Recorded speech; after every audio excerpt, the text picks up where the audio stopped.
Hey, everybody, it's Eddie from Tokyo. This is your cryptocurrency update from Japan. I'm going to move quickly, so if you want to revisit any of these stories, the links will be down in the comment section below. First up, because this has been a very tough 24 hours, the market is quite red, and we're trying to make sense of the pricing. So Meltem Demours, wow, what a brain in the cryptocurrency space. She is the Chief Strategy Officer at CoinShares Financial Services. They're located in London, but she is so qualified. She has her BA in mathematical economics from Rice University and a master's from MIT. She has worked for Exxon, Deloitte, and Dow Chemical.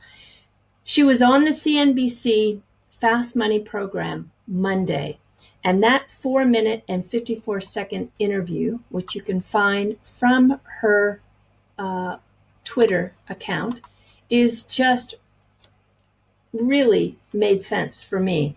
So people are asking, where is this market going and why do we see this kind of pricing? Well, she reminds us that in 1999, with this peak and huge sell-off and trough that we had, Amazon took 9 years to recover their value. Intel took 15 years. Microsoft took 17 years. So anytime we have these new technologies that shift the paradigm, it takes a long time for the average person to fully understand what's happening. And the narrative, which has been a little blurry, however, it's getting clear, especially for that list of top 10 or 20 coins by market cap. That narrative needs to be very clear for people. And we are just in the beginning stages of that process. And this type of market price action is to be expected. So if you need a little bit of fresh air for feeling a little down, this is one of those interviews that I highly recommend. And then in addition, I'm going to talk about a company called Media Shower. They have 75 full-time and part-time analysts, journalists, and editors working across two divisions. And they have a corporate division that delivers premium strategy and analysis to blockchain companies and founders. And then they have their investor division, which delivers insight and analysis to blockchain investors, both retail and institutional. They have a website that you can follow news, but they also do some really great reports. As of August 2018, they have this new Ripple XRP analyst report.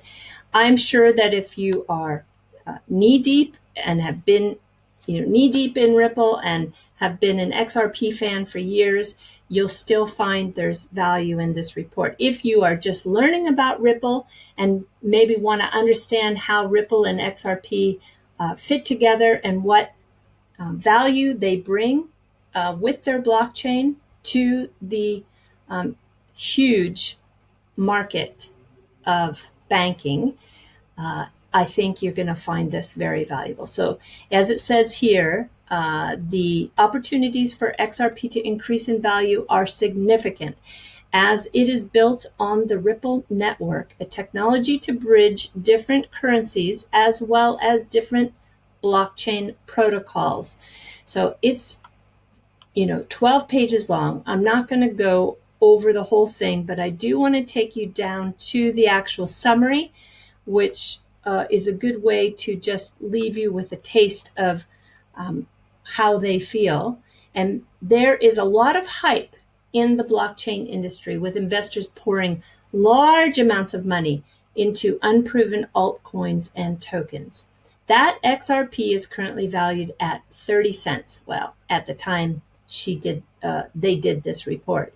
It has changed a little bit over the past 24 hours, but you get the point.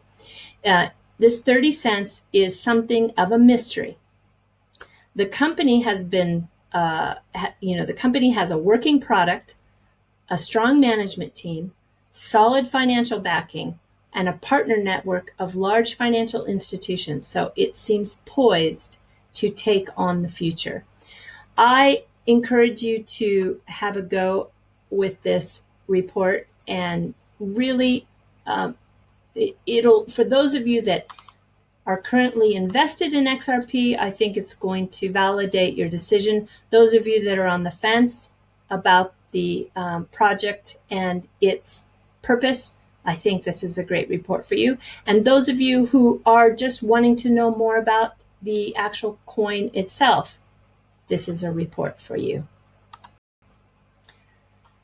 Okay, Media Shower also gives us a good tool. This is a blockchain investor scorecard. Now, I know this seems a little bit maybe elementary, and you think, oh, I don't need to do this. This is a waste of time.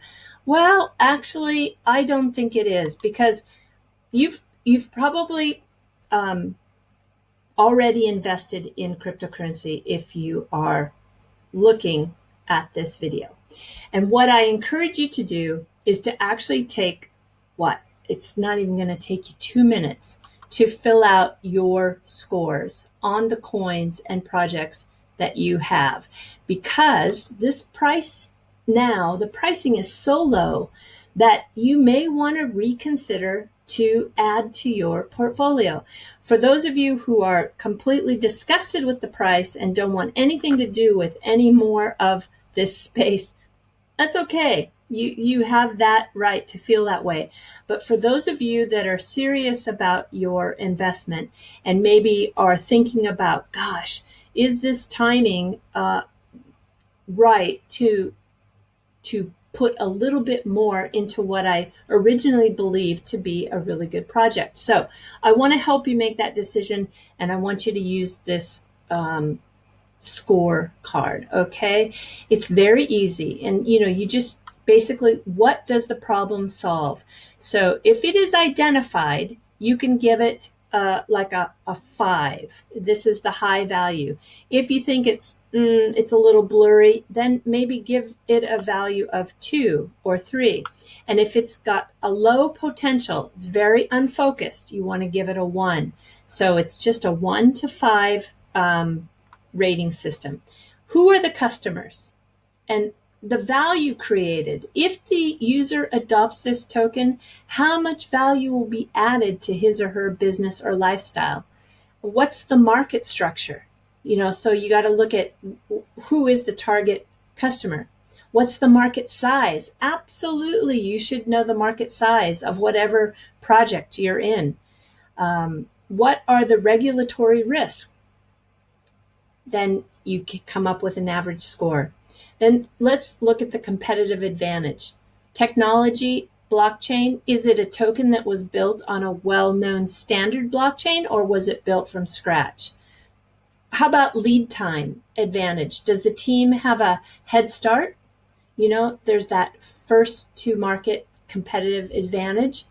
Or are there other companies working on a similar idea? Contacts and networks. What is the team's ability to access key players for this market? This is really part of that, equation that I think is an important component of the scorecard itself. And management team. Does it have a team that has demonstrated a track record of success? Industry technical experience. Does the team have, they say here, 10,000 hours of experience in the industry? Integrity. Does the team demonstrate scrupulous honesty and complete transparency? Then give it a score. This is how Media Shower does their analysis. So you should be able to do the same. And if you don't know the answers, then it gives you an opportunity to say, oh, I'm not sure about this answer. Let me research it. Token mechanics. Is there a token required? And does it truly require a problem to have this token? Value added. Does the token add a value, or is it just one of those? Decentralization. Is it truly decentralized, or is it run by a company? Token supply. Is there a known quantity of tokens, or can it be issued in the future, which will dilute value?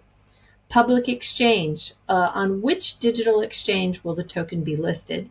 MVP, is there an existing product or a minimum viable product? And then you give it an average token score. Then you come down to the user adoption, and then you get your final score. I like in the user adoption, what's the buzz? Are people talking about it, or is there silence? Yeah, I know that seems silly, but that is really part of the market sentiment and momentum that we have talked about for 2 days in a row now. All right, so here is your tool to create your own score for those projects and coins that you are either considering now because the price is so good, or you're considering adding because really this is a buying opportunity right now. And I just wanted to bring one more thing, and this might not be of interest to you if you don't have a project that's related to the banking industry, but this is a global banking outlook, which is a 2018 report. And usually these reports are a little dry and boring, but not this one. I'm telling you, there were so many nuggets in here. Like 85% of banks cite implementation of a digital transformation program as of a business priority for 2018.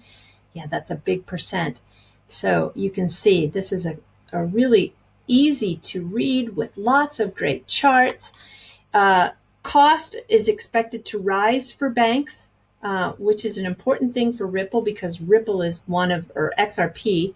The Ripple network with the XRP token together has a tremendous reduction in cost for banks.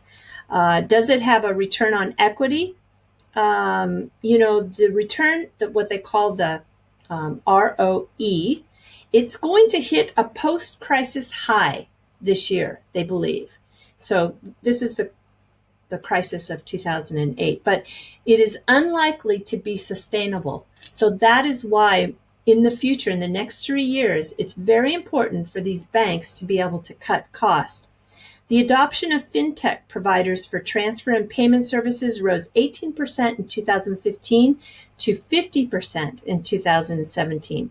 Managing cyber risk is at the top of the evolving risks. So does your project or coin involve managing cyber risk? If it does, then that's great because banks are really tasked right now with hiring the right type of people with the right type of cyber skills. And, these types of solutions come in the way of sometimes managing clouds or there's just a plethora of projects out there that can provide value when it comes to cybersecurity. The main reason to invest in this technology, 70% of the banks say, and there's 15,000 different banks out there worldwide. So this market is huge. I'm not talking about individual branches. I'm talking about the banking companies worldwide. There's 6,000 just alone in the United States, 15,000 worldwide, give or take 1,500 at any given time. So 70% want to strengthen their competitive positioning with investing in technology. 62% of the global banks expect to be digitally mature by 2020. That means that they're going to go really, really fast in the next 2 years. 40 to 60% of banks see that they will partner with a blockchain service provider as opposed to developing in-house or purchasing it outright. So I am really happy to share this banking survey with you. The link will be down in the comments section below. Okay, wow, that's all the news. We're going right to the fluff story. So this is a fun fluff story today for me. And my fluff stories, if you don't follow this channel, are to bring you some sort of story about Japan because that's where I live and there's so many fun things to share with you. Back in 2015, Tokyo was named the most livable city in Monocle's Quality of Life survey. And they did that listing based on convenience, public transport, safety, and believe it or not, it's inexpensive to eat, and it is very inexpensive to eat. When I go out to a restaurant here, I can have a fabulous dinner for like $10, excluding alcohol, but it's just cheap. It's just a cheap place to eat, and you get the best service and the highest quality, and it's a joy to live here if you love food. And in this list, in the top 10, Vienna, just because you want to know who was second, who was third. Vienna was number 2, followed by Berlin, then Melbourne, Sydney. Wow, congratulations, Australia. You got 2 of them in the top 10. Stockholm, Vancouver, Helsinki, Munich, and Zurich. Interesting. If you go to number 12, it's another Japanese city called Fukuoka, which is down south. And number 14, another Japanese city, which is Kyoto, which is a must-place visit if you come to Japan. And then I was really happy to see Portland, Oregon, which I have lived there before, was the first American city to be ranked at number 25. And I couldn't agree more because Portland is really great. I love Portland still. Lots of friends there. All right, so I started thinking, okay, so we were named the, quality of life survey number 1. So we got a good scorecard. That's what I was relating it to, is that Tokyo had a high score on its scorecard. I thought to myself, what is it that I like the most about living in Japan or living in Tokyo? What is it? What is it? What is the thing that I love so much? That is omotenashi. Omotenashi is a very deep-rooted part of Japanese culture. It comes from sado, which is the tea ceremony. And it means wholeheartedly looking after your guest. And the term is a microcosm of the country itself, representing the Japanese mindset of hospitality, centering around the care rather than the expectation. So it says here, you're bound to feel the omotenashi hospitality on your travels to Japan, especially at cultural experiences. Actually, I don't think especially at cultural experiences. I can experience it at the convenience store. I can experience it at my laundry, my sentakuki, what do we call it? The the English word just escaped me. Oh my gosh. Oh, this is what happens when you live out of the country for a long time. The laundromat. Yeah, that's what you call it, the laundromat. The cleaners. That's what you call it, the cleaners. I can experience it when I just take my dry cleaning to the cleaners. Oh my gosh. I've just sometimes, if you ever live out of the country that you are currently, where your mother tongue is, I know you can relate to this. So you might have someone who's nodding their head who's living in United States, who's originally from France. And if you're out of your home country long enough and then you try to pull out a word, it sometimes is challenging. Oh gosh. Okay, so omote is your public face, and nashi means nothing. So it is every service is from the bottom of the heart. It's honest. It doesn't hide anything. It's transparent, and there's no pretending. So in combination with omotenashi, we have ichigo ichie, and that is we should take every encounter as the only once in a lifetime. So when you take those 2 concepts in Japan, that is what you experience. And then I thought, well, maybe this is just a little too esoteric for the fluff. So let's really get down to a case use on what omotenashi is here in Japan. And that would be the washlet. The washlet is very amazing for Japan. It's the toilet. And the toilet seats, the lids open up automatically for you. The seat itself is very warm when you sit on it. Even in a public restroom, they have heated toilet seats. I can tell you that there is nothing better than a heated toilet seat. The toilet also has otohime. It's the princess for the sound for the princess.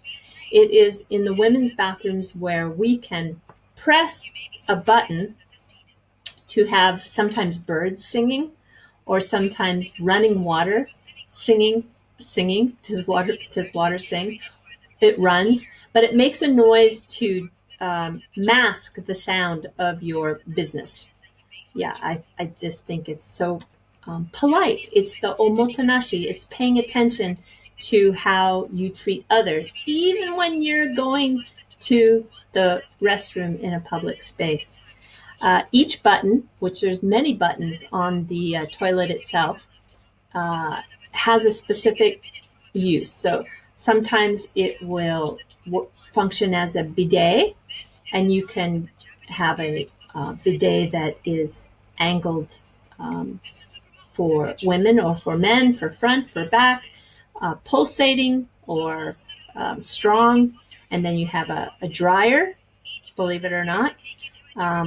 Yeah, depending on the toilet, sometimes it's on the arm of the toilet and sometimes it's mounted on the wall. You can see this video here, which is done by the company called Toto. They are one of the top manufacturers of the washlet in Japan. And it's just an amazing experience. And I think once you get used to the Japanese toilet, there is just no way you can go back. So I hope that Japan can spread this product worldwide, because everybody deserves to sit on a washlet. Okay, everybody, that was your fluff for today. Thank you so much, and I hope you all stay well. Keep smiling, and sayonara for now. Bye-bye.